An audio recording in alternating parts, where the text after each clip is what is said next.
Hello, and thank you for tuning in to the 2019 Jamestown Mayoral Candidates Debate presented by the Reg LeMay Center for the Arts, WRFA Radio, WJTN Radio, and Western New York News Now. I'm your host and moderator, Jason Sample, WRFA Public Affairs Director. Our program features the three candidates for the 2019 Jamestown mayoral race. They are Councilman Andrew Liuzzo, Eddie Sundquist, and Dave Wilfong. Mr. Wilfong is the endorsed candidate for both the Republican and Conservative parties. Mr. Sundquist is the endorsed candidate for the Democratic, Independence, and Working Family parties. And Mr. Liuzzo is the candidate for the Libertarian Party. Also joining us as part of our media panel is WJTN News Director Terry Frank and Western New York News Now News Director Justin Gould. Our program is being broadcast live on WRFA 107.9 FM. It is also being streamed at WRFALP.com. It is also being video streamed live on the WNY News Now Facebook page. In addition, it is also scheduled for broadcast at noon on Saturday on WJTN 1240 AM and 101.3 FM. For the next hour, myself, along with my two colleagues, will pose a series of questions focusing on the City of Jamestown and the Office of Mayor, giving our candidates an opportunity to respond in their own words to the questions as well as to one another's responses. Each candidate will have up to 90 seconds for an initial response to the questions. After each candidate gives its initial response, they will then each be given up to 30 seconds for a rebuttal, if necessary. Each time a candidate runs out of time, our official timekeeper will notify them with the following sound. They will then have 5 seconds to wrap up, at which time I will cut them off. Later in the program, each candidate will also be given the opportunity to ask one question for each of their two opponents, and there will be opportunities for rebuttal then as well. We are bringing you this program from the newly opened Reg LeMay Media Arts Studio, and it's being broadcast in front of a live studio audience. However, due to time constraints, our audience members are only here as they observe, and there will be no opportunity for questions. Now, a meet and greet with the candidates will take place following the conclusion of our program. Ladies and gentlemen, thank you for coming here, and please welcome our candidates this evening.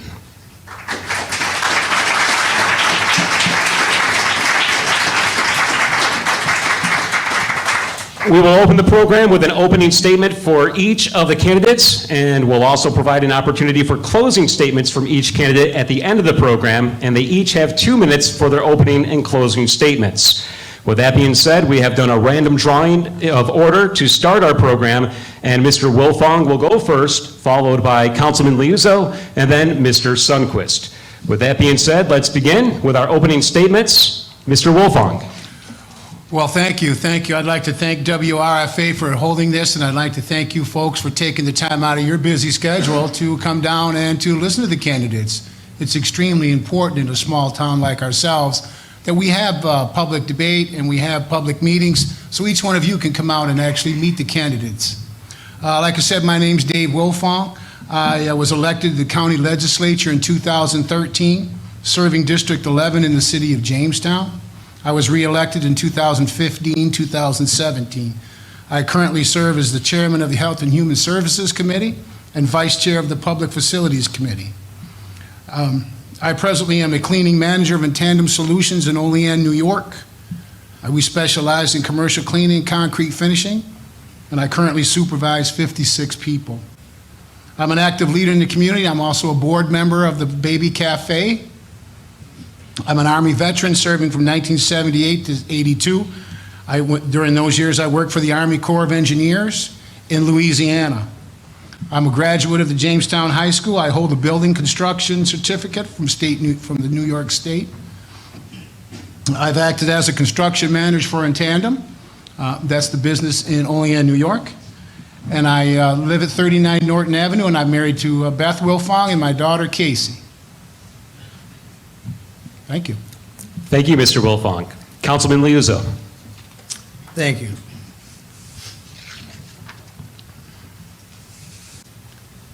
If you've been following my campaign over the past 2 years, I keep talking about neighbors being better neighbors. That's the cornerstone of what I want to build on.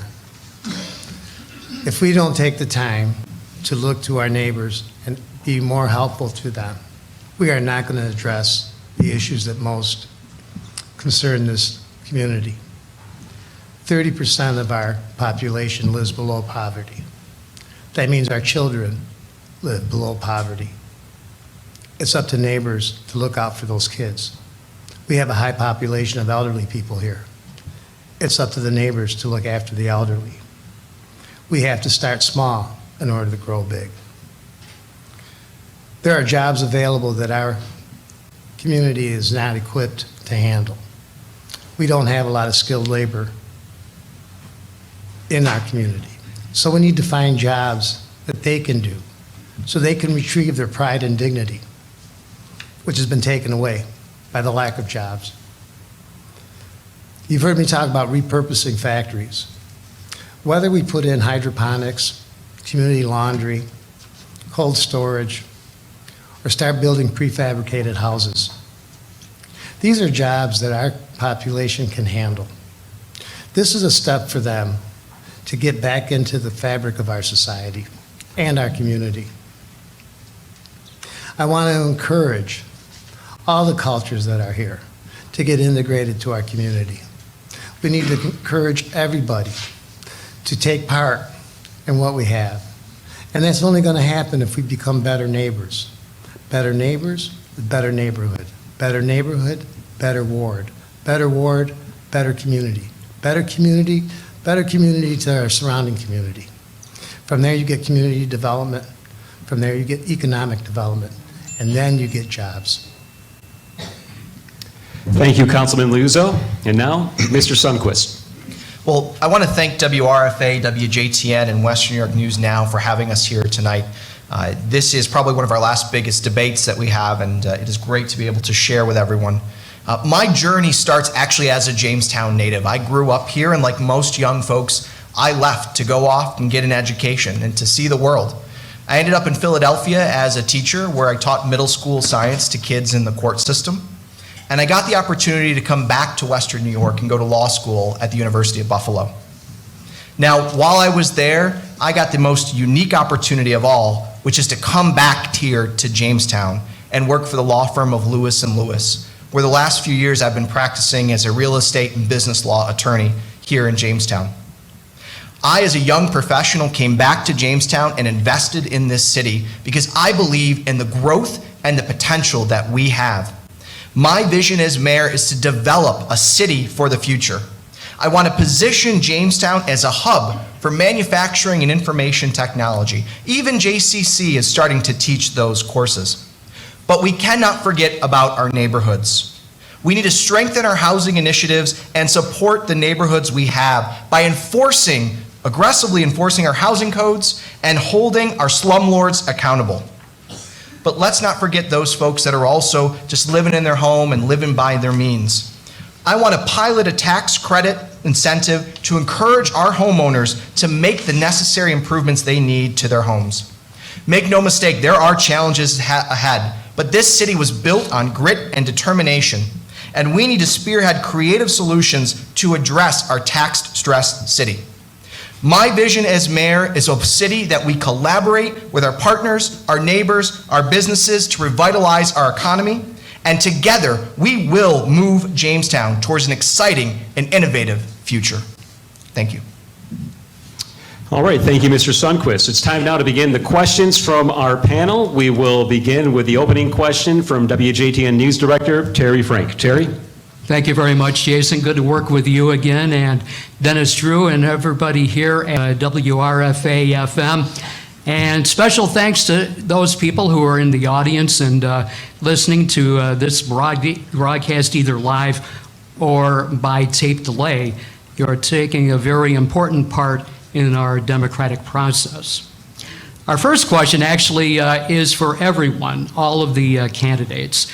The city's current mayor has touted his administration for the job they have been able to do in terms of working to hold the line fiscally. Obviously, selecting a good team to work with the new mayor will be a key for them.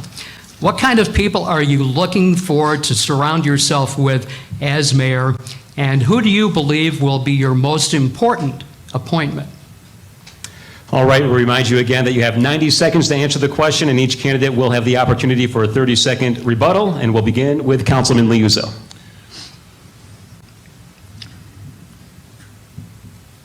If I really believed that we were fiscally sound and that the city was on the right track, I wouldn't be up here tonight asking for people to vote for me.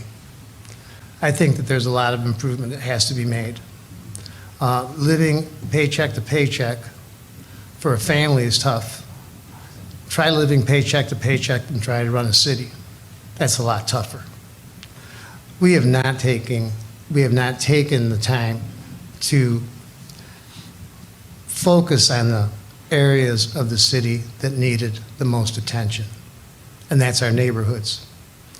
The food deserts that we have in our neighborhoods. You know, the downtown looks great. That's not helping the everyday citizen that's here. I think that they have, in a lot of cases, just given up.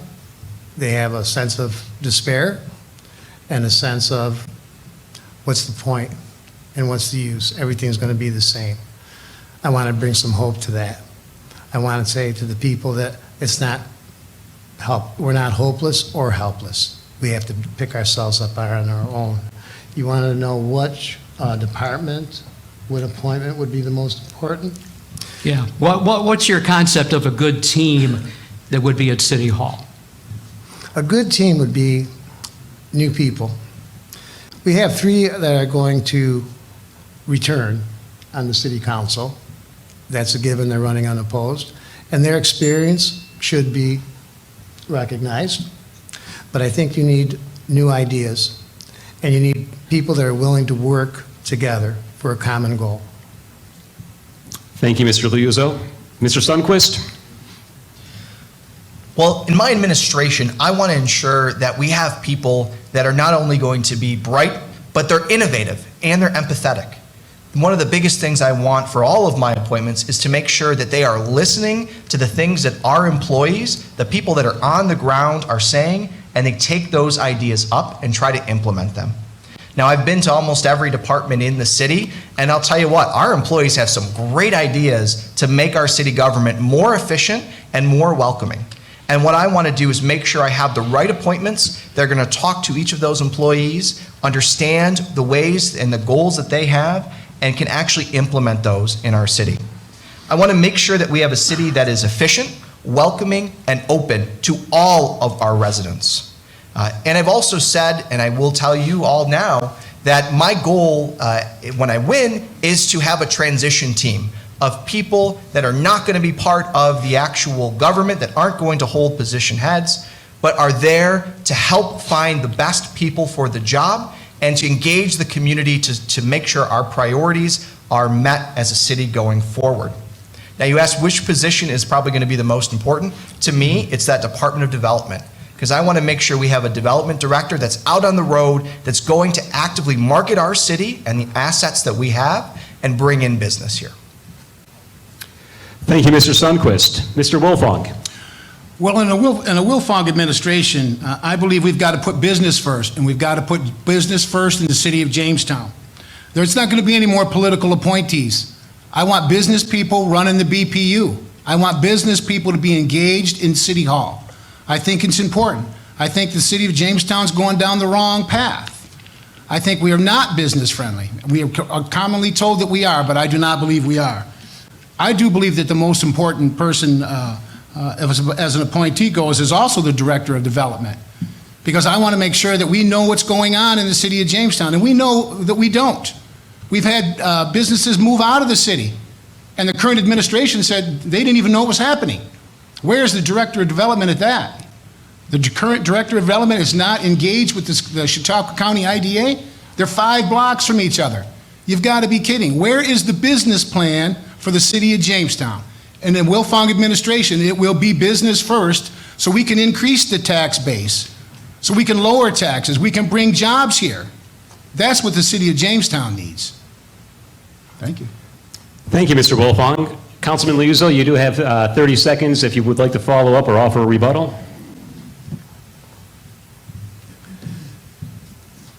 I just would like to ask what you think makes Jamestown attractive to outside business. Our gateway streets, the houses on those streets are in terrible condition. 30% of our population is living in poverty. What makes you think that somebody's going to come here and put in manufacturing or become the hub of technology? If we don't take care of our people first, none of this is going to happen. Mr. Sundquist, you have 30 seconds. I actually, my question is, well, I shouldn't say question, my rebuttal is, it sounds like Mr. Wolfong wants to just abolish all appointees of our city. I think that's absolutely crazy. I mean, we need to make sure that we have strong department heads to run our city to keep us moving forward. And I want to make sure that those department heads are people that are qualified and able to do the work that we need to move our city forward. 30 seconds, Mr. Wolfong, if you'd like to use them. Sure. I believe in the opportunity, and I believe what I see in the good of Jamestown. I believe that the neighborhoods are a symptom of the economy that's going on in the city of Jamestown.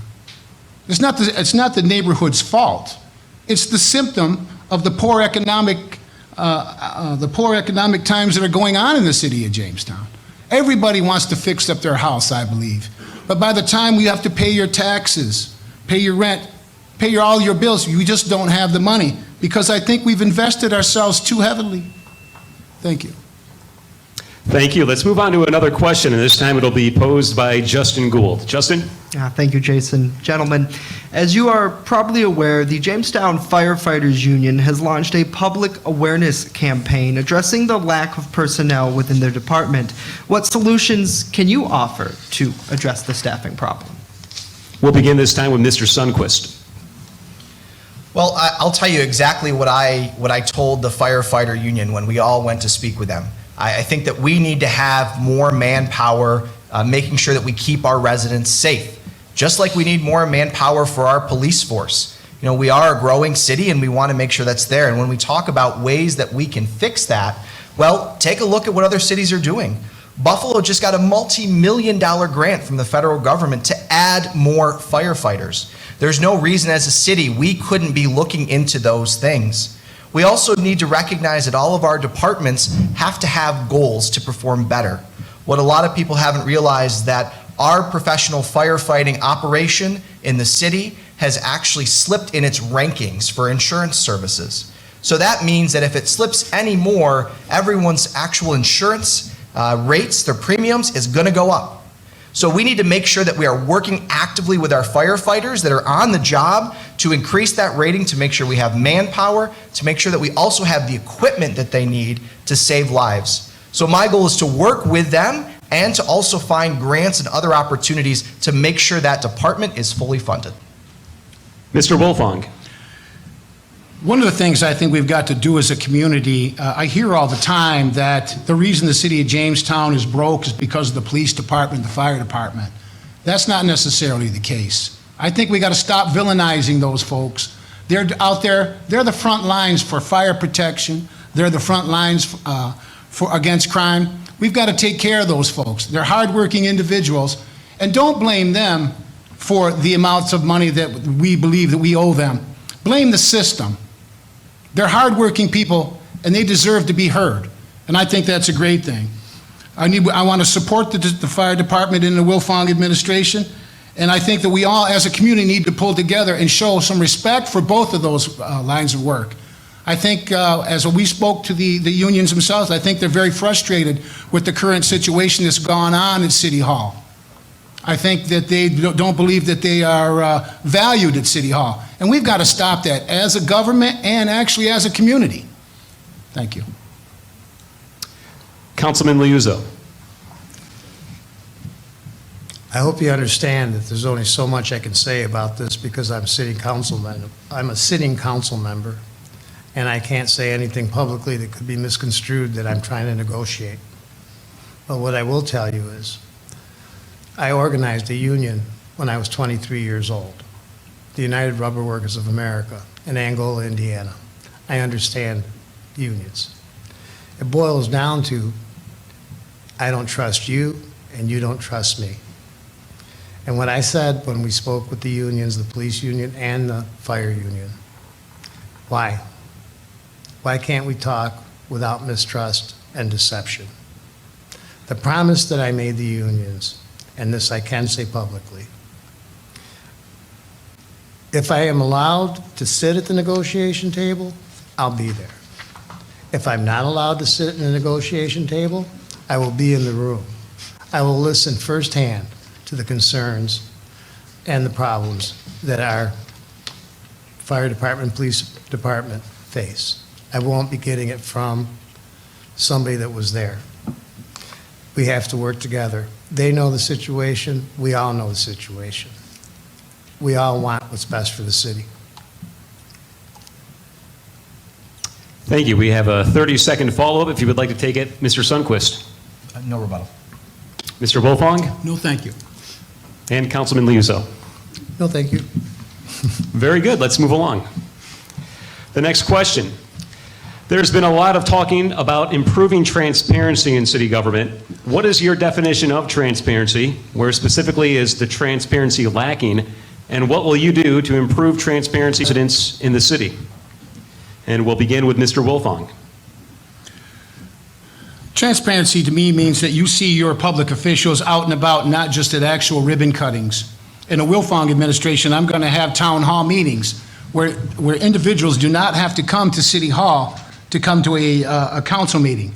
I don't know if you've been to those or not, but those are very, very, sometimes can be very contentious. I think it's when you walk in there and half the people that are sitting there work for the government, do you really feel like you have the opportunity to speak? I'd like to have town hall meetings in each of the wards so you can actually come and see me, Dave Wolfong, and actually speak to him. I think that's important. I think that's kind of lacking. It seems like now we have a mayor that just pretty much stays in the glass palace. I think that mayor needs to be out. He needs to be a leader in the community.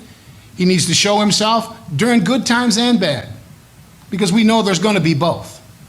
But I think as far as transparency goes, I think getting out, talking to the people, the everyday people, not just the tourists when they happen to show up, the people who live here, who pay taxes and might have a problem. I think that's the most important. Thank you. Councilman Liuzzo. Now, this is an area where I have some experience where my other two opponents don't. I've been on city council for the past 2 years. I see how the city works. Transparency, less executive sessions. Transparency, less decisions made behind closed doors. City council and the mayor are on the same line when it comes to the charter for governing the city. We're not above the mayor and we're not below the mayor. We are together. We do not discuss issues. We do not discuss plans. They are brought to us in the form of a resolution. And then the council votes up, or in my case, I vote down. But we need to run the city together, the way it was set up in the charter. Out in the open, no questions that are not answered. Our citizens have the right to be heard and to be listened to, whether you live on a great street or you live on a poor street. You're all important. Your concerns matter. Thank you. Mr. Sundquist. I guess I take the idea of transparency a little different than my colleagues over here. As a former teacher, one of the biggest things we would have to do is use data of our students to help our students achieve different outcomes. And for me, making sure that our data for our city hall that is open and accessible to all of our people is really important. We should have information there about our finances. We should have information there about the payments we've made. We should have information there on how many times someone calls City Hall.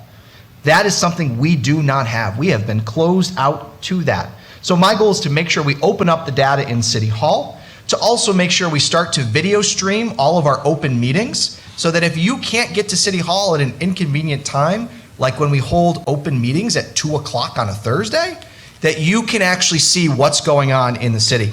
I also think that our website and our communication needs to be accessible to people that have disabilities. If you are hard of hearing or if you are blind, you should be able to have access to City Hall just as everyone else.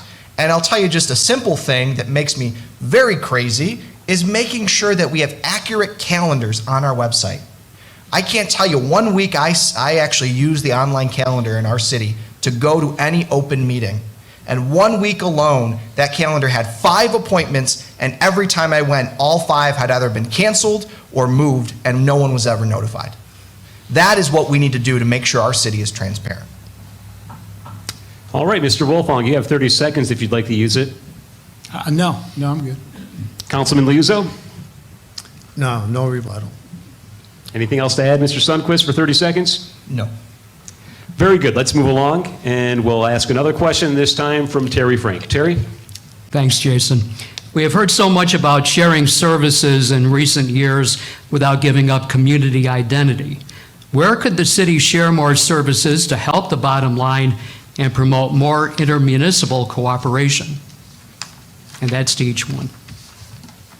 And we'll begin with Councilman Liuzzo. We can share more services with the county when it comes to the construction season. All the equipment that we need and all the equipment that the county needs, it's not being used at the same time. We have not done a good job with that. Our community identity, we're all from Jamestown. If you go outside of the city and you go to another state and somebody asks you where you're from and you live in Bust-I, you say Jamestown. If you live in Frewsburg, you say Jamestown. We're all the greater Jamestown area. We have missed a big opportunity in these 20 years by putting up these artificial boundaries between our city and the rest of the community. What's good for Jamestown is good for everyone. What's good for Lakewood, Frewsburg, Falconer, Bust-I, Asheville is also good for Jamestown. We need to stop with these proprietary boundaries that we're the ones, because we're the big dog, and everybody else needs to just listen to what we have to say. We have to work together, and we can share services, and we will all be better off. Thank you. Mr. Sundquist. Well, I'd like to first recognize the fact that as a city and as an area, we have become regionalized. It's no more just Jamestown as a territory, right? There are neighboring towns and there are neighboring villages that we need to start to work together. We've always had the mentality that just because you have a dump truck in the town of Bust-I, that you can't bring it into the city of Jamestown and help us repair a road. That is the mentality that we need to end. We need to be working with our bordering municipalities. We need to be working with the county to start to share services. And oh, by the way, the easiest thing we could start to share is services with our public schools. There's no reason why the public schools need to go out and find another contractor to go plow snow during the winter, when our city streets are already plowing the sidewalks and plowing those areas. Let's share services where we can help in that regard. You know, I also want to talk about one of the biggest shared services that we haven't mentioned, which is the Board of Public Utilities, which provides utilities for a lot of parts of this region. And I'm in favor of actually expanding it. I think we are one region, and we need to make sure that we are able to extend our low-cost power and water and other utilities to our neighboring municipalities as well. Thank you. Mr. Wolfong?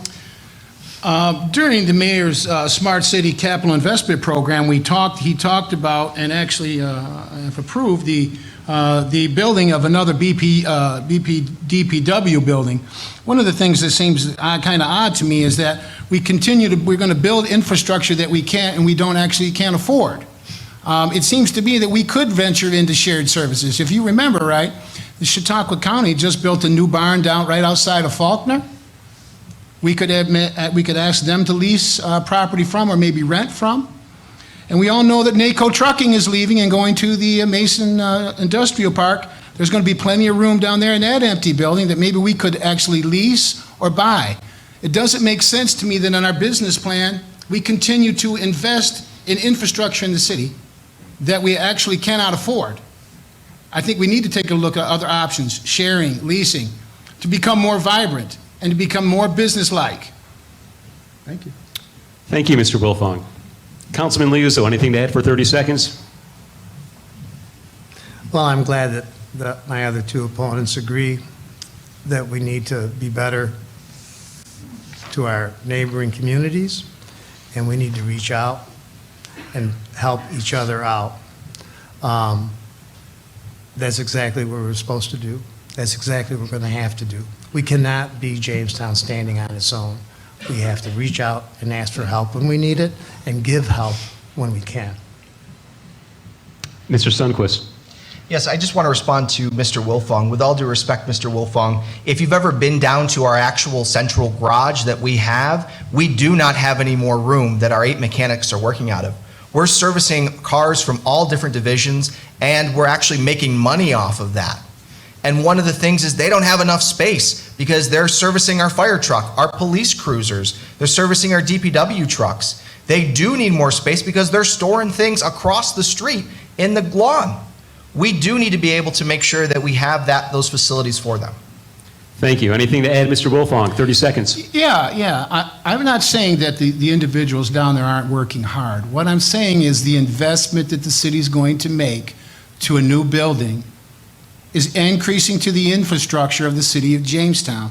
And then sooner or later, that particular building is going to need a new roof, and it's going to cost you more. It's going to need a heating system. It's going to cost you more. I'm not saying yes or no to is there a need. There certainly is a need. But why couldn't we, instead of working and storing stuff across the street, why isn't it down at the new barn, county barn? I'm talking about leasing space. Thank you, Mr. Wilfong. Let's move on to another question, and this one will be asked by Justin Gould. Justin? Gentlemen, what can you do as mayor to combat illegal narcotics and the trend of heroin needles popping up on sidewalks around Jamestown? All right, we'll begin with Mr. Sundquist. I think we have to first recognize the fact that we have seen more drugs in our community than ever before, and we need to make sure that we take a stance on that, and it takes a community effort. I think the first thing for me when I see those types of things is we do want the community to assist in not only cleaning that up, but we also want to utilize our police force to have a more community effort, to have them be out in the community walking around and actually talking to folks, talking to neighbors. We've seen studies have shown time and time again when we have a police force that's out there walking around and knowing their neighborhood, you see less crime, you'll see less drugs and less needles. So my goal as mayor is to work with our police force to provide a community patrol to get them out there. And oh, by the way, as I go door to door, there are communities that I knock on their doors, they're asking for this. They're asking to see those police officers that they know that are in their community. And that is one way that we're going to start to combat the crisis that we have with narcotics. Thank you. Mr. Wilfong?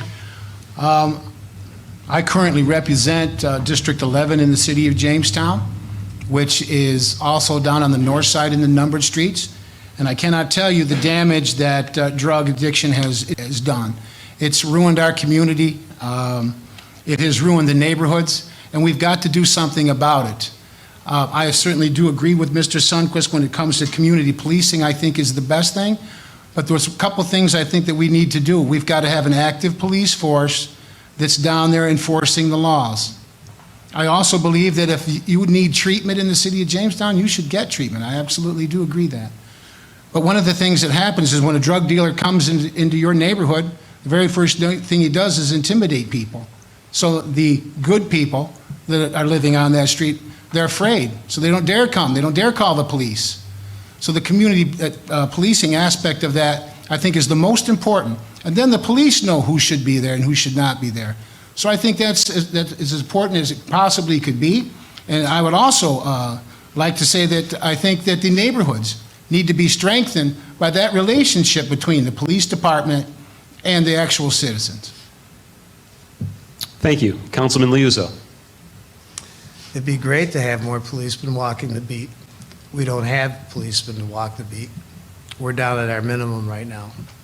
So where does this go? How are we going to take care of this? I keep talking about neighbors. I want to talk about the ward council. I'd like for the ward council to walk their wards and identify trouble areas. I find it very disheartening as a councilman at large when I go door to door, they don't know who their ward council is, the majority of the people. I'd also like to propose that each ward council, and we're going to have to do this together, gets a volunteer to make a neighborhood advocacy group. Here's our problem. If somebody calls and reports activity, illegal activity, pretty sure they're going to have a target on their back. But if you called your council person in that ward, and that council person had an anonymous neighborhood advocate to call, they would work with the police. The police would go by, knock on the door, and say, we've received a complaint. If this happens a number of times, the dealers will leave. So, and they'll move to another place. And then another ward, the police are familiar with that person or persons, say, we've already saw you on the east side, now you're on the south side. You need to cease or desist because the next time we come, we'll be with a warrant. We can chase the dealers away. But dealers are here because we have users. So we have to help the users.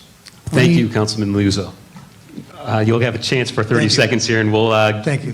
move on to Mr. Sundquist. You do have 30 seconds if you'd like to rebut. No rebuttal. Mr. Wolfong? No, thank you. Mr. Liuzzo, anything else you want to add? Yes.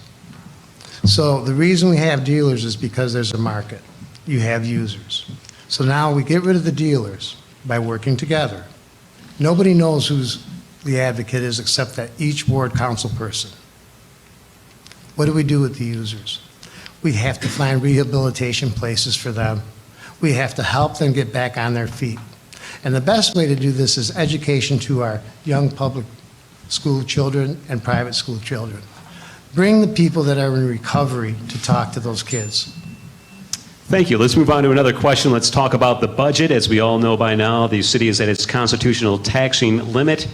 What are your plans for bringing property tax relief to residents during your 4-year term as mayor? We'll begin with Mr. Wolfong. Well, I think one of the very first things we've got to do is we have to expand the tax base. And like I said, when I talked about Jamestown not being business friendly, we are still seeing businesses leave the city of Jamestown and go to the Mason Industrial Park. That's not good for anybody in the city of Jamestown. We've got to keep those individuals here. We've got to keep their jobs here. And I am very grateful to those individuals because they only left, and the people who work here locally will still be able to keep their jobs in the park. So one of the things I think we've got to do, and I've said this, and I'm sure this will cause a firestorm, is I believe that one of the things that are holding us back is we are clinging to the past. We have brownstone buildings that have been boarded up since I was a kid. I think we need to bulldoze those. Let's make room for success. Let's make room for jobs. Now, I'm sure you're aware that I'm a county legislator. I've said that before. There's a hops and barley initiative coming to Chautauqua County that's worth millions of dollars. They are here right now looking to invest. Do you know where they're not coming? They're not coming to Jamestown because we are not ready for business. And I think that's a tragedy. Thank you. Councilman Liuzzo. You've heard me talk about prefabricated homes. We have over 3,000 lots, or near 3,000 lots, that are empty in some of the worst neighborhoods in our city. The city code restricts building homes on those lots because the lots are too small. Nobody's going to build a $180,000 home in some of these neighborhoods. If we repurpose one of the factories and we build prefab homes, they're going to be safe, they're going to be green, they're going to be modern technology, they could even have solar panels. These homes could be constructed and sold and delivered for $60,000 to $70,000. Our housing stock is the oldest in New York State, or pretty close to it. I want to adhere to the housing codes that we have on the books. It might be cheaper for a landlord to knock down a house and put up one of these prefabs and rent that instead of spending $45,000, $50,000 to get their house up to code. And we are providing jobs that our citizens can do. These are not college degree jobs. These are jobs that normal people that we have in this area can do. The more houses we sell, the bigger the tax base. The bigger the tax base, the lower our taxes. Thank you. Mr. Sundquist.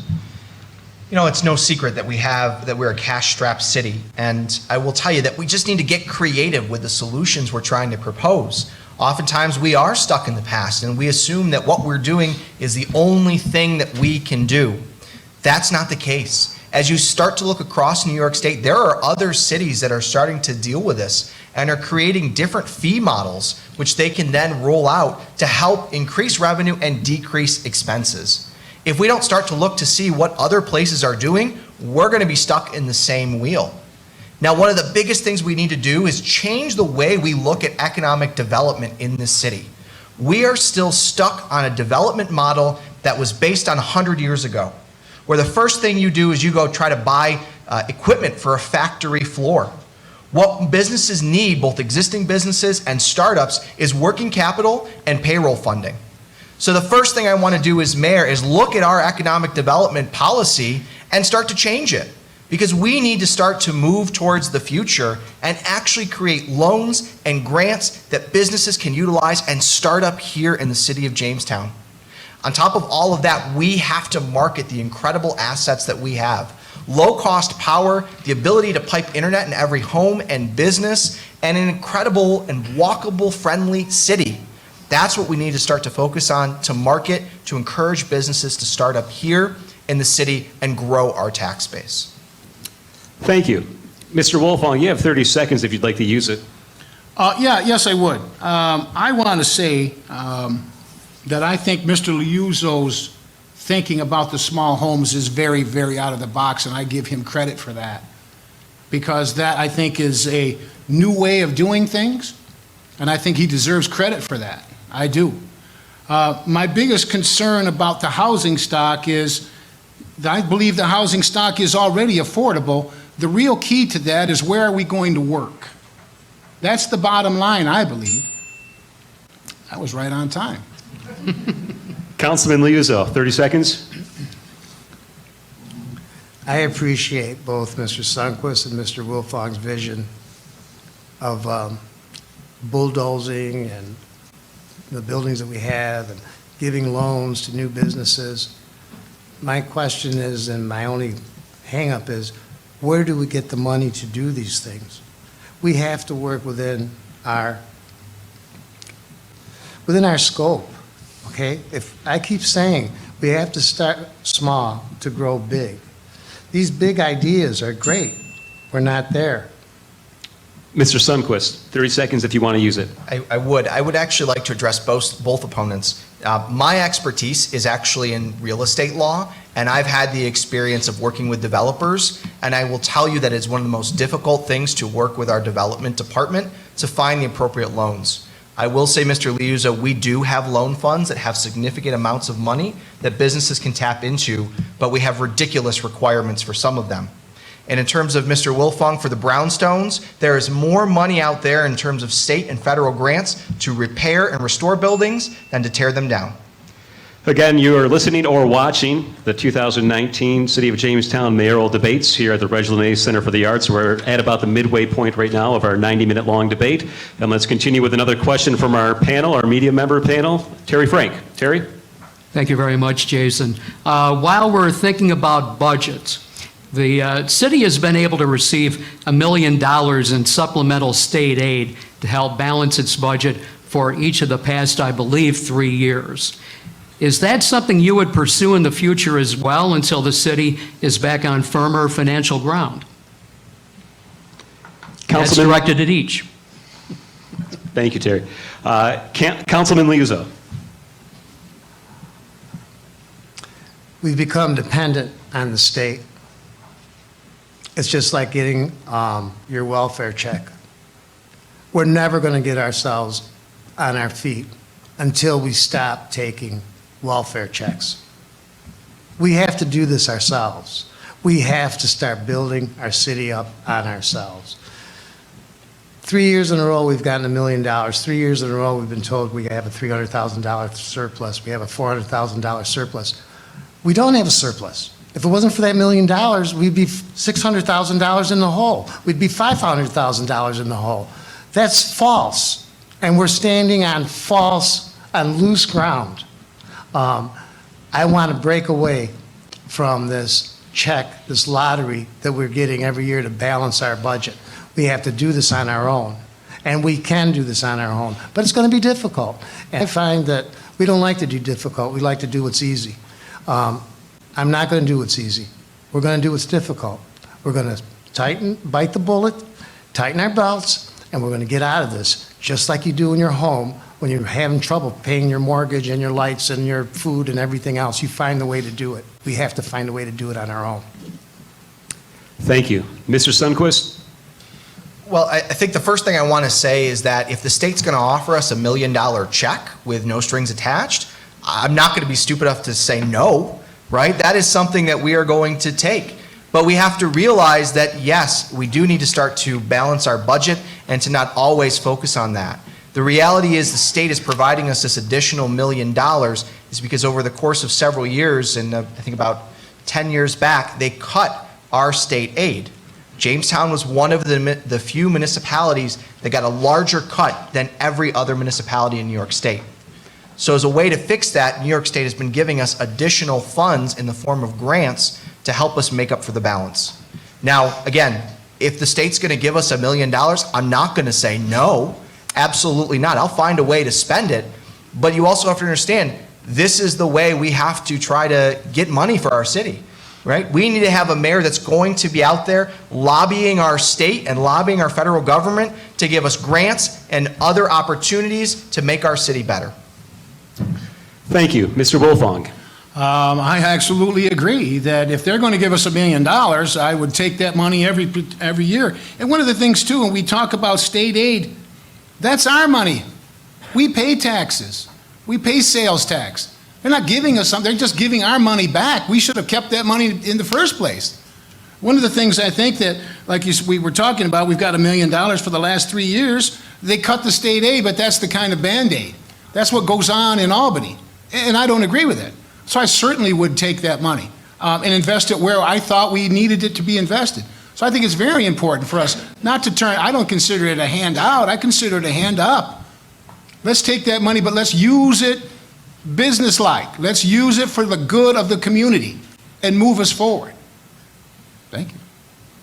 Councilman Liuzzo, you have 30 seconds if you'd like to use it. I do. Nobody gives you anything for nothing, and that includes Albany. If you think that $1 million is coming with no strings attached, then I have news for you. It is attached. You don't get it for free. Whoever holds the purse makes the rules. And who do you think has been making the rules in the city of Jamestown for the past 20 years? Albany. And if you think they're giving you $1 million because they like us, that's not why we're getting it. We have to pay for that $1 million. And we're paying for it by the condition of our neighborhoods and the condition of our city. Thank you. Mr. Sundquist, 30 seconds. Maybe I'm naive, but I'm pretty sure I want a mayor that knows how to play the game and actually can get money for their city. Mr. Wolfong, 30 seconds. Anything to add? No. Thank you. Let's move on to another question then. This time we'll turn to Justin Gould. Justin? Jason, thank you. Gentlemen, speaking of state aid, just this year, the National Comedy Center celebrated its one-year anniversary. What the current administration says is a testament to business growth and development here in downtown Jamestown. How do we bridge that growth and development to other areas throughout the city? Thank you. We'll begin with Mr. Sundquist. Can I just ask a follow-up question? What other areas are you discussing? Other neighborhoods throughout Jamestown, outside of the greater downtown area. So how do we develop those additional areas? Yes. Okay. I want to first off say that the National Comedy Center has brought a new wave of tourism to the city.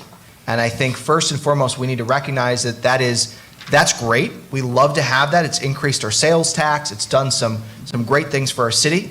But I often explain this as, the city is like a cake, right? We have our core business model, which is, the actual cake itself, and then the tourism is the icing on it. The icing's great, but we need to make sure that our cake is ready to go. Which means that we need to start to redevelop our businesses and start to get sustainable business here in the city. And we've talked about it on and on. I am a huge proponent of going out there and having a development director that is actively recruiting tech companies and manufacturing technology companies to the city. We are primed for that development, and we could do that. Many people don't realize that we have a dark fiber ring around the downtown of our city that can provide high-speed fiber internet to almost every business in the downtown core. The BPU put that together. Now imagine if we extended that and we had the BPU start to build out and actually run a municipal broadband network at a lower cost than Spectrum or than Windstream. We could be able to attract these tech companies here without a flinch of the eye. That is what we need to start to do to develop our businesses and then also start to look at our neighborhoods and start to get aggressive with our code enforcement. Thank you, Mr. Sundquist. Mr. Wolfong. When we talk about development downtown, it certainly is a great thing that I've seen down there, but I wanted to just caution people when I take a look at the saturation that I see that's going on down there with the food industry and the beverage industry. Those particular jobs, the hospitality industry itself, are very low-paying jobs. And if I could connect with what Mr. Liuzzo was saying, that type of job is not the type of job that people buy new cars. They don't buy new homes. Everybody wants to fix up their house, but in the fix up their homes. The hospitality industry does not afford them the money to actually do that. So we've got in bed with the hospitality industry, where I believe we need to get into manufacturing, light and or heavy, because I think that's what's going to sustain the buildup of the city of Jamestown, bringing back the neighborhoods, fixing our streets. We've got to start producing good things in the city of Jamestown, and we already do. Please don't send hate mail. But one of the things is we've got to have manufacturing jobs that pay decent wage. The hospitality industry itself historically does not. So I think it's going to be difficult for us to convert from hospitality into manufacturing. But that is the key. That's the way we have to go. Thank you, Mr. Wolfong. Councilman Liuzzo. The Comedy Center, Reg Lene, the Jackson Center, all very fine buildings, all very fine projects. How much taxes do they pay? None. If we're going to count on the sales tax that we get for 2 weeks in the summer during the Lucy Fest and the Comedy Center week, what about the other 50 weeks? If we are going to pursue tourism, and that's where we're going to get our money, then we have to do the whole area. We need to talk about Bust-Eye in Asheville for hunting during the fall. We need to talk about Lakewood and Mayville for sailing and boating during the summer. We need to talk about Peak and Peak for skiing in the wintertime. It has to be all of Chautauqua County. If we're going to market this as a tourism destination, it has to be year-round. We can't be selective and just say, oh, we have this comedy festival going on for 10 days in the summer, and the rest of the time, what are we doing with it? If we want tourism, we work together with the county, with the other communities, and we make it a tourist attraction place to come to. Thank you, Councilman Liuzzo. Mr. Sundquist, do you have 30 seconds you'd like to use? Yes, I want to first off say that I will acknowledge the fact that our downtown looks better than it has in the past 10 years. We've seen a lot of changes downtown. But when we talk about actually marketing our downtown, well, the county already does a ton of marketing at all the places that Mr. Liuzzo has mentioned. But you know what they don't spend a lot of money on? Marketing Jamestown. And that's something that we need to do a better job working with the county for, because we have the largest population center in this county. Thank you, Mr. Sundquist. Mr. Wolfong, anything to add? Yes, I would. A few years ago, a developer from the city of Jamestown came here for a tour, and he was touring the Barrow Street side of town, and I'm sure we know where that is, and that has fallen on some kind of hard times. My good friend said to me, very, very wealthy man, came here in a G5. I don't know if you know what that is. That's a private jet. He said to me, you know what you need to do here? You need to bulldoze these houses and put in some ski slopes. This gentleman, who's a very, very wealthy man, has been in the city of Jamestown for 20 minutes and has already seen opportunity here for us. Thank you, Mr. Wilfong. Let's ask another question, and I'll pose this question focusing on recent headlines in the news. Should funding be restored for the James Prendergast Library? If so, how much more funding should it receive? If not, what other ways can the city help out the library to ensure it can stay open and provide the same level of services to the community? And we'll begin with Mr. Wilfong. Well, the financial situation at the library is just truly heartbreaking. There's no question about that.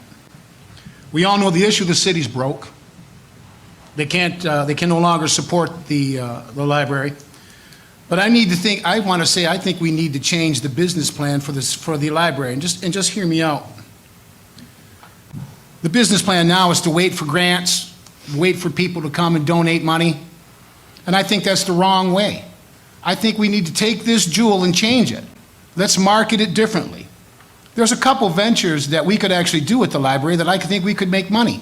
Yeah, and I did just say, could we make money with the James Prendergast Library? I think so. What if we were to take that footprint and scale that footprint down? We would provide commercial space inside the library. We talked about food deserts in the city of Jamestown. Why don't we move a small mom and pop grocery store in there? That actual store itself would actually pay rent and help offset the costs associated with the library. Let's make the library a place where people want to go. How about you've been to the Barnes and Nobles down in Erie? It's a place where people come, read, they converse. They buy $8 coffees. We need to change the way that I believe that we are perceiving the library at this particular time. I think it's a jewel, there certainly is, but I think we could do more from it. And the only thing that's stopping us is us. We can change that. We can make things better there. But sorry. Thank you. Thank you, Mr. Wilfong. Councilman Liuzzo.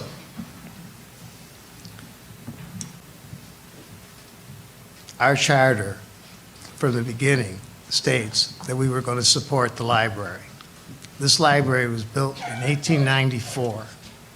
And here we are in 2019 with all this progress that we've made and all this foresight that we've had, and we're talking about closing this library. We're not going to close this library. A library is a learning institution, just like Fenton Museum is a learning institution. Why isn't the public schools helping us with this learning institution? Why hasn't that been explored? This benefits the students that go to school. It benefits the adults that are going to school. We have the largest library in the county, and we are at the brink of shutting the door. We have to find a way to keep the library open. When you went from $350,000 a year to $100,000, and now down to $50,000, and now we're talking about, I don't know if we can buy them a cup of coffee at $8 a cup, okay, because we're so broke. No, we have to find a way, wherever it is, to help the library stay open. And they have to help themselves. We can't do it all. They have to do their fundraising also. This is important to the city. We can't close the library. Mr. Sundquist. I think when you look at successful cities, you will all notice that they have a strong central library. And it is very important to me that we have a functioning library. But we've seen the decline in funds that have been provided to the library over the course of several years. And I have said both to the library exec director as well as to the board that my goal is to make sure that the city partners with the library to apply for additional grants and additional funding. In fact, we've even talked about doing potential matching funding. If the library is able to raise so much, we can have the city try to kick in a matching amount. Now, this is our biggest thing, is we need the library to not only to work towards raising its own money from the community, because we must remember the library is actually a private, not-for-profit association.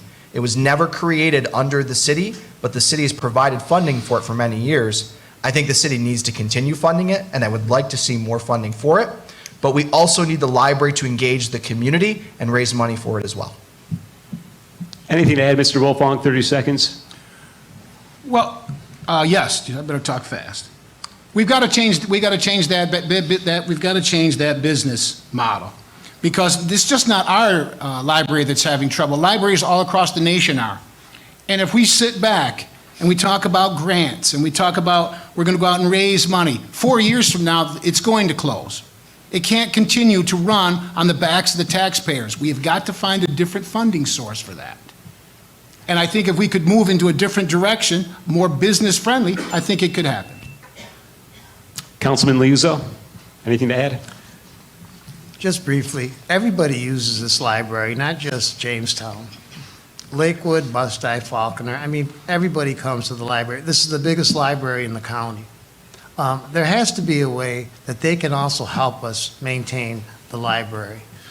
I know it's James Prendergast free library, but somebody's paying for it, and we have to find a way to have them help pay for it. Maybe if you live out of the town, you have to pay some kind of a user fee. I don't know, but it's all everybody's responsibility.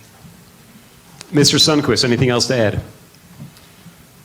I just want to point out that the library is actually part of a larger system. It's a central repository that the state has designated to keep it open and free to not only our municipality, but all of the bordering municipalities. They're part of a larger system.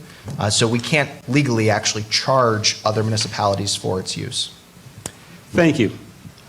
Again, you're listening to the 2019 debate featuring the three candidates for mayor of Jamestown, live from the Regilene Media Arts Studio in downtown Jamestown. Our program is being broadcast live on WRFA-LP 107.9 FM in Jamestown, New York. That is our legal ID, just so you know. We may have time for more questions from our panel, but we did want to give the candidates an opportunity to pose questions to one another if they would like. So we've now reached the part of our program when we will invite the candidates to ask questions of one another.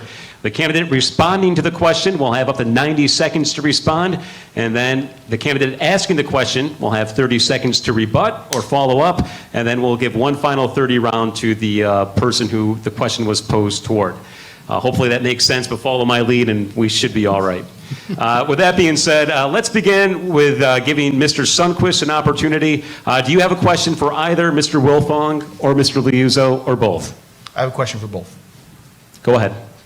So many of us realize that we utilize technology in our daily life for almost everything that we do, whether that's banking or whether that's being able to make our life more efficient.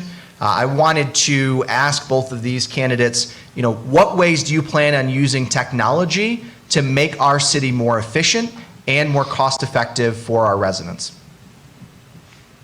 Let's begin with Mr. Wilfong. Well, one of the things I think that we need to do, especially in the development department, is we've got to streamline communications, I think, between property owners, and when I say property owners, I mean landlords, and the city. For some reason, we have got an abundant group of people who believe that every landlord is bad in the city of Jamestown, and they're not. I think that those groups should be together, and they should be communicating on the condition of their property. They should be meeting on, especially tenants who actually go to these houses and destroy these houses. That communication, and it also needs to be incorporated with the city. I think that we need to reach out to those people to make that more of a transitional, what's the word I'm thinking here? Of a group that gets together. We have code enforcement, we have the Landlords Association, and we actually have the police if we think that if there's drug abuse going on or maybe spousal abuse or something like that. We need to reach out, I think, with technology to make sure that those communications are open. Thank you. Thank you, Mr. Wilfong. We may get back to you, but let's move along and give Mr. Liuzzo 90 seconds to respond to the question. Councilman Liuzzo?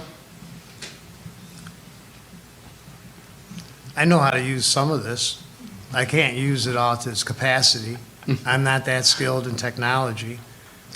I know that I don't have to send somebody across the states to market. You can do that on a computer. And I know to implement technology that's useful for the city, I have to go to people that understand technology. I don't propose to know all the answers, and when I don't know something, I'll find out. And I know there are people that are tech savvy. I know there are people that give me the ideas and say this is how we expand it. I can't do it for you. I can only do so much on this. Mr. Sundquist, do you have a follow-up? 30 seconds if you'd like. A follow-up to the question that you asked? No. Okay, let's move along to the next candidate who can pose a question, and that would be Councilman Liuzzo. You can ask a question to Mr. Wilfong or Mr. Sundquist, or both. Do you have a question? I do, and it's the same question to both. Why are you running for mayor? Okay, let's start with Mr. Wilfong.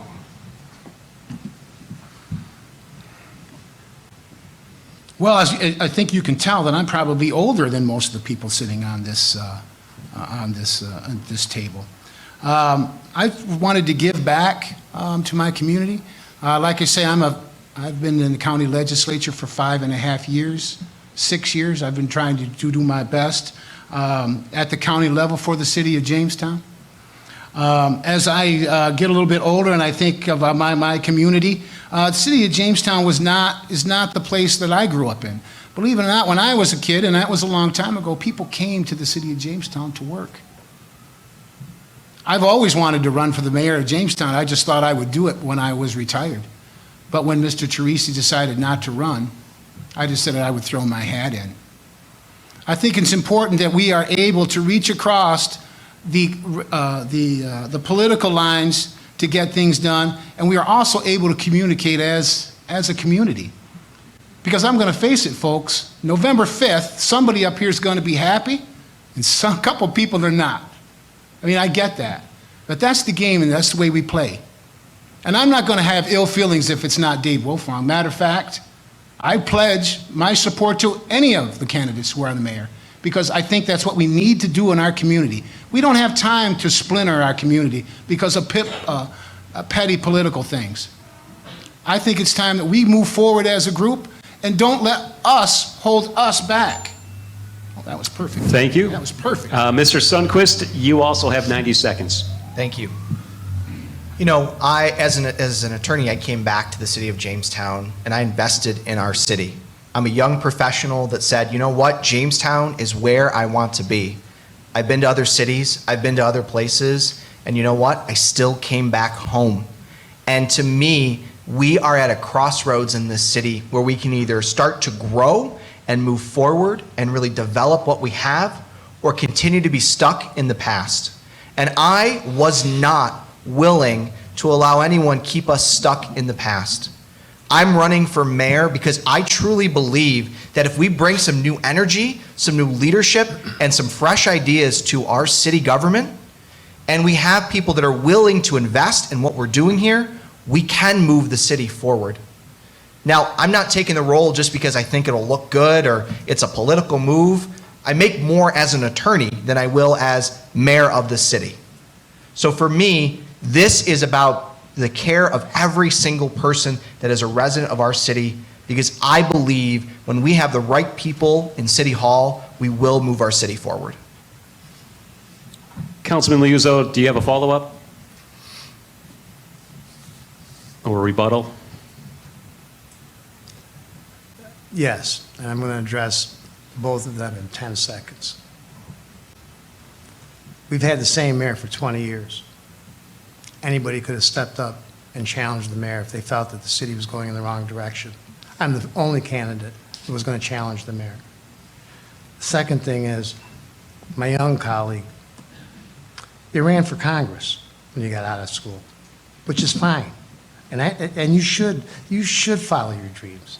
And if your dream is to climb politically, that's good too. It's okay.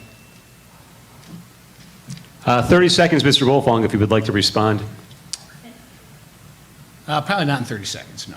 I guess that's not that often. Mr. Sundquist, you do have 30 seconds to respond. I'm not sure what to say. I've been out of school for quite some time. But I do appreciate it's not about rising to the political ranks. Right now, it's about what's best for the people of the city of Jamestown. Okay. Mr. Wilfong, you have an opportunity to ask a question of either of your opponents, either Councilman Liuzzo or Mr. Sundquist or both. Do you have a question?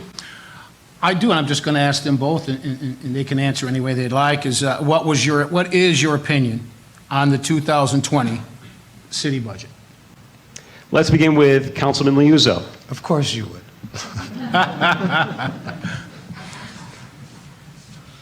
I've looked the budget over.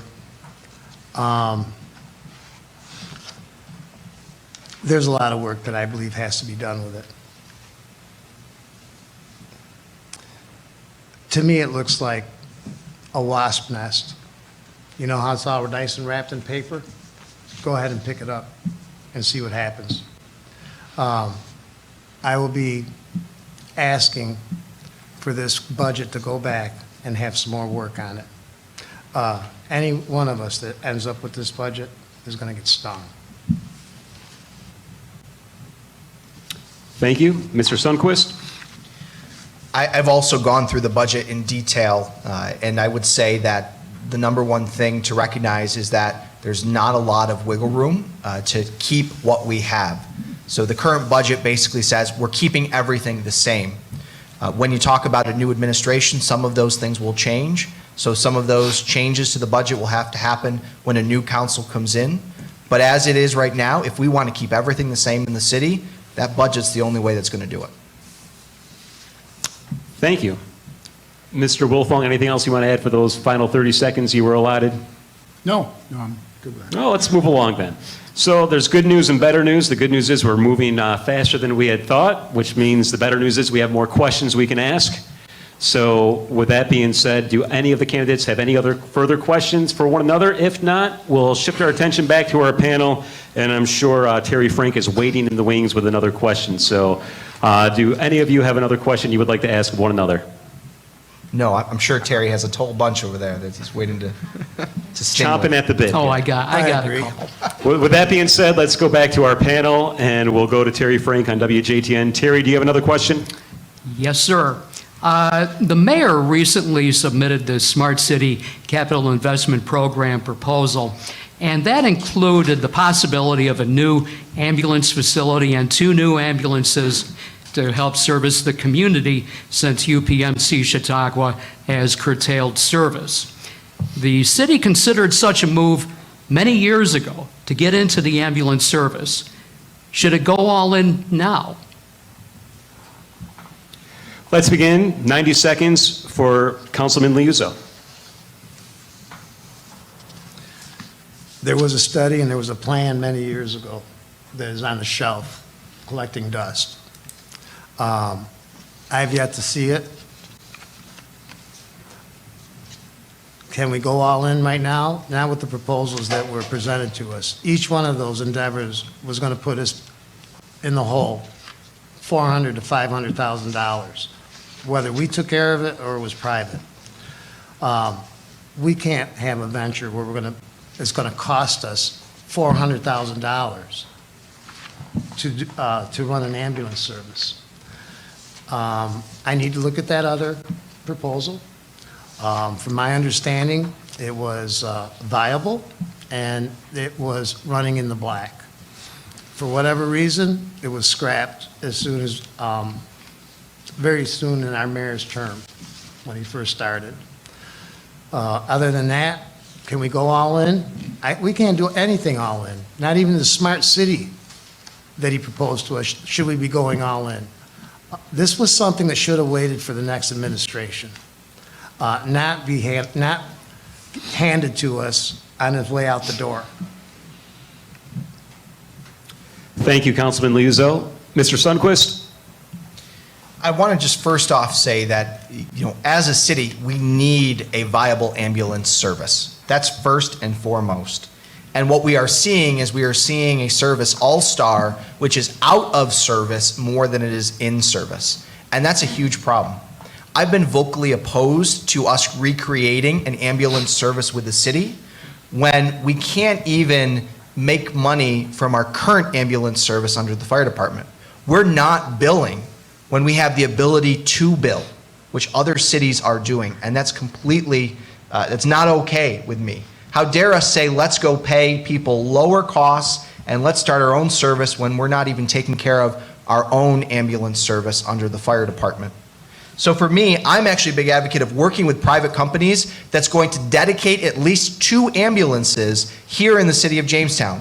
one for in-city runs and another for out-of-location patient transports.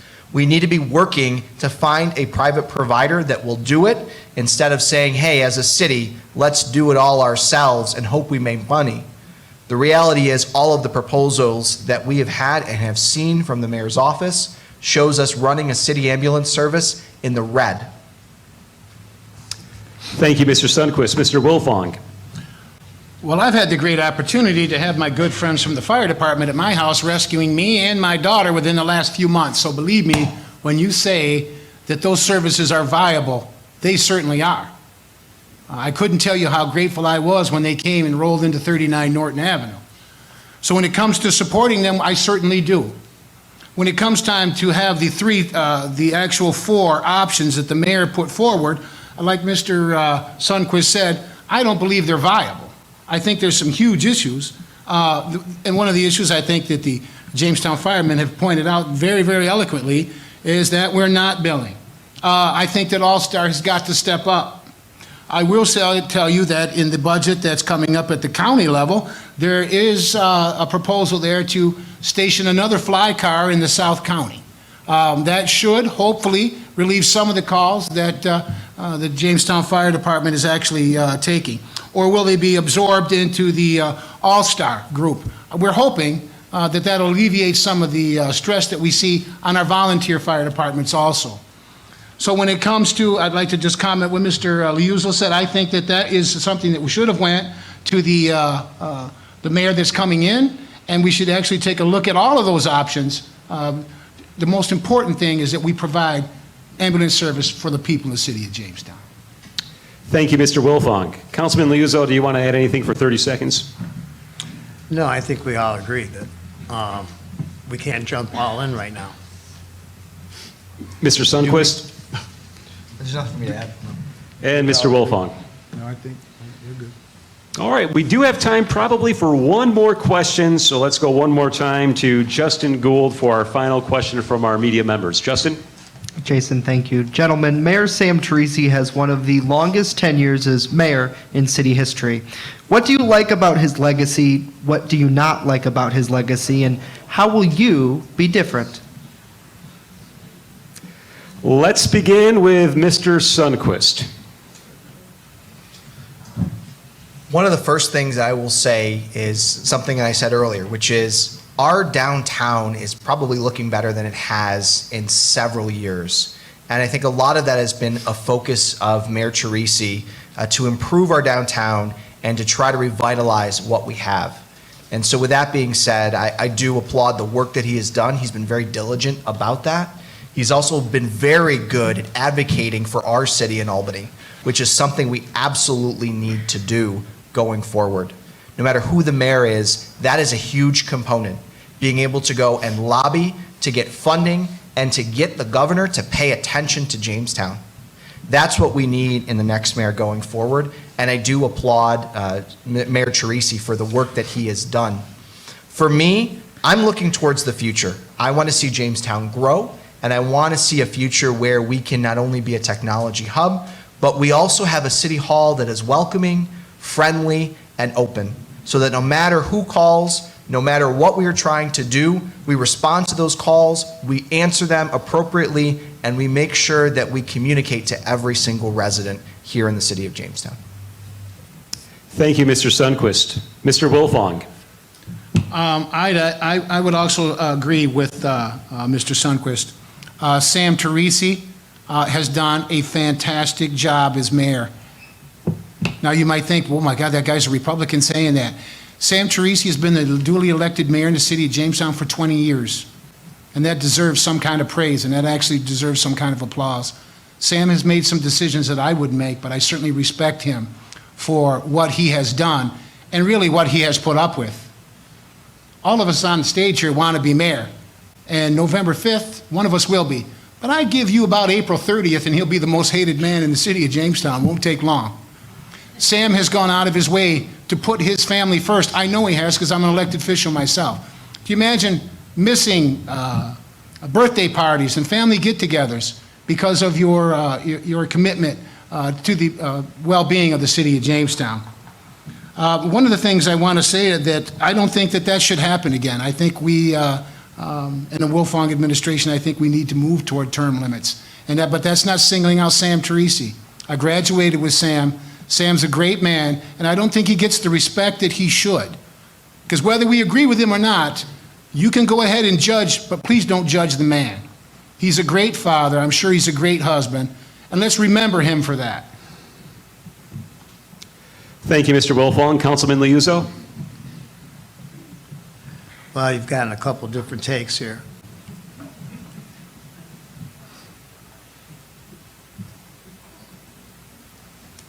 Sam has given us great parks. He's also raised our taxes every year since he's been in office, and that's 20 years.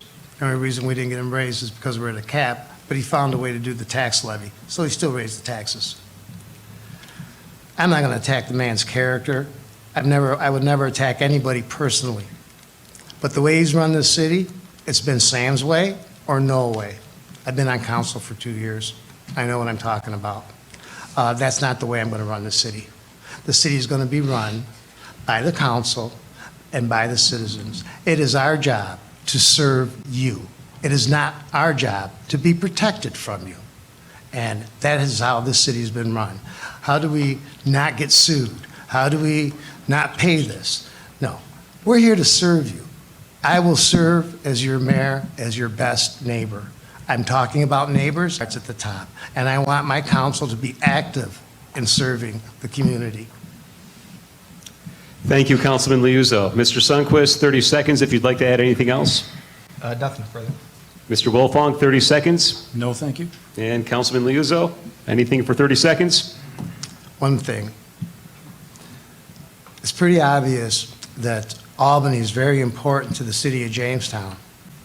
And one of my opponents thinks that he's the one to get it done because he's on the same party. We have to do this on our own. If we don't walk away from the help that we're getting all the time, and we don't understand that they're the ones that are controlling how we spend our money and how we grow our city, we're never going to pick ourselves up. We have to do this on our own. Thank you. And let's conclude with closing statements. We're going to go in the order, reverse order of the opening statement. So that means that Mr. Sundquist will go first. 2 minutes for a closing statement. Mr. Sundquist? Well, again, want to thank WRFA and WJTN and Western New York News Now for having us here today. This is always a great time when we can talk directly to people and to answer the questions that are on people's minds as we go into not only early voting for the first time we've had here in New York, but also into the election day, which is not too far away. I am excited for the future that we have here in the city of Jamestown.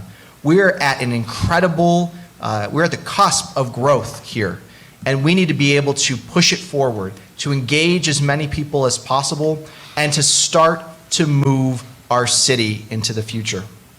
I've talked about my 3 priorities as mayor, one of them being creating a city for the future, being able to focus on new economic development, and creating Jamestown as a technology hub. I've talked about supporting our neighborhoods and strengthening our initiatives, holding our slumlords accountable, and ensuring that we support our residential property owners.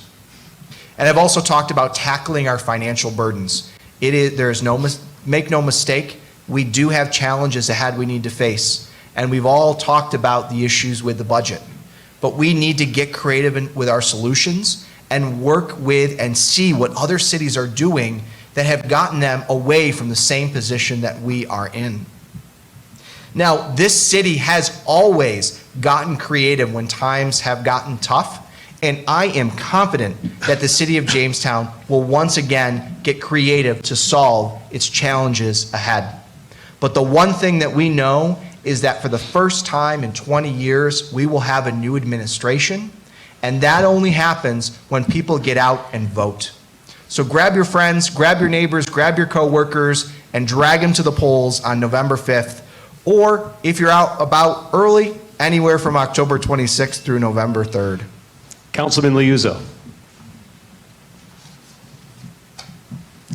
Most of you already know who you're going to vote for. There might be one or two that haven't made up their mind. And those are probably the two people I'm going to be talking to.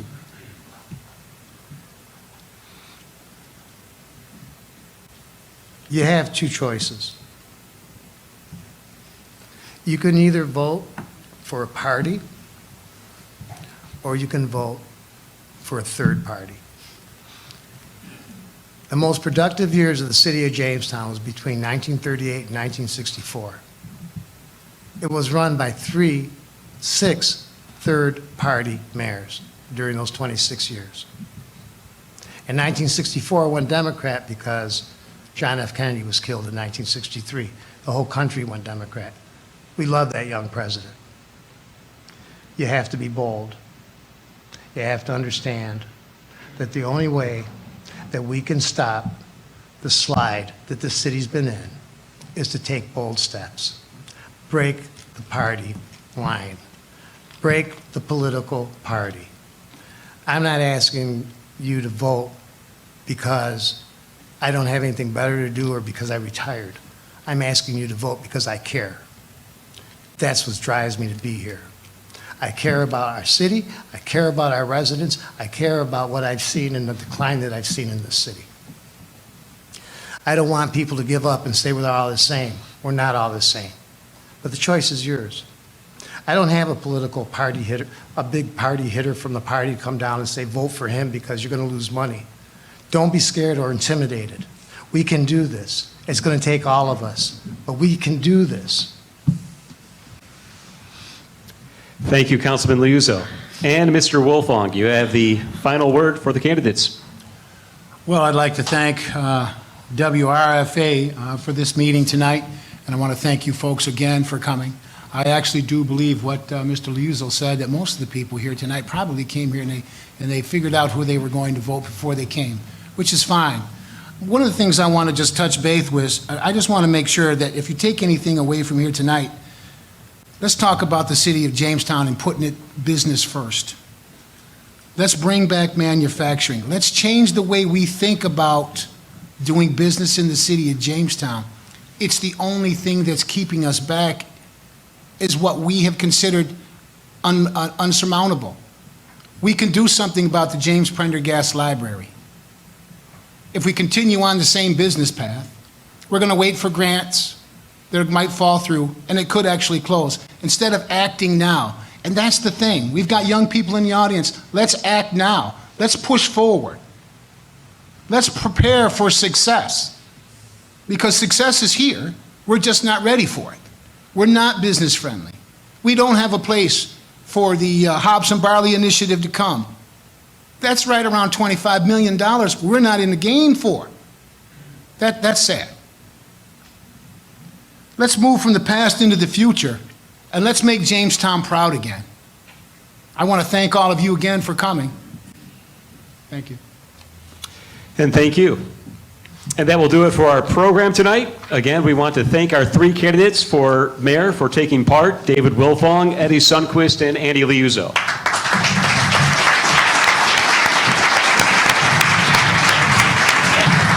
And thank you to our host and presenter for tonight, the Reginald Center for the Arts, along with Western New York News Now, WJTN, and WRFA. Our technical producer for tonight's show is WRFA General Manager Dennis Drew. Technical director provided by Don Gould. Audio and visual consulting provided by Ed Tomasini. Venue and hospitality services provided by Stephanie Prin, Heather Felton, and Jay Peterson. Timekeeper, Nate DeTanto. A wonderful job, Nate. Thank you. And thank you again to WJTN News Director Terry Frank and Western New York News Now Director Justin Gould. Thank you, gentlemen. Don't forget, the early voting in Chautauqua County begins on October 26th, and Election Day is on Tuesday, November 5th. For more information, contact the Chautauqua County Board of Elections or visit votechautauqua.com. I'm WRFA Public Affairs Director Jason Sample saying thank you for listening and watching, and don't forget to vote. Good night.